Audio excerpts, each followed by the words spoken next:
حضرت عبداللہ بن عمر رضی اللہ تعالیٰ عنہ کہتے تھے کہ جب مسلمان ہجرت کر کے مدینہ پہنچے تو وقت مقرر کر کے نماز کے لیے آتے تھے، اس کے لیے اذان نہیں دی جاتی تھی۔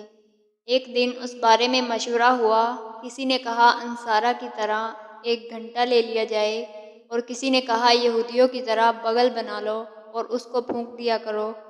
لیکن حضرت عمر رضی اللہ تعالیٰ عنہ نے فرمایا کہ کسی شخص کو کیوں نہ بھیج دیا جائے جو نماز کے لیے پکار دیا کرے۔ اس پر نبی کریم صلی اللہ علیہ وآلہ وسلم نے اس رائے کو پسند فرمایا اور حضرت بلال رضی اللہ تعالیٰ عنہ سے فرمایا کہ بلال اٹھ اور نماز کے لیے اذان دے۔ صحیح بخاری حدیث نمبر 604۔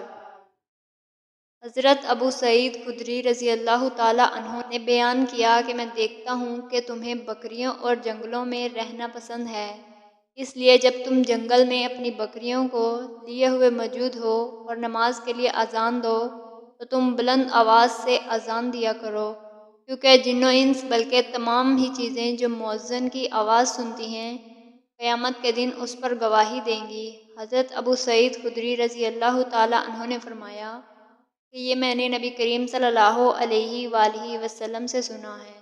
صحیح بخاری حدیث نمبر 609۔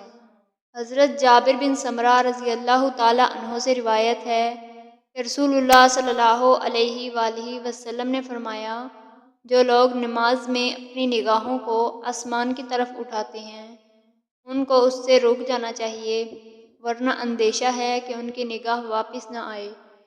صحیح مسلم حدیث نمبر 166۔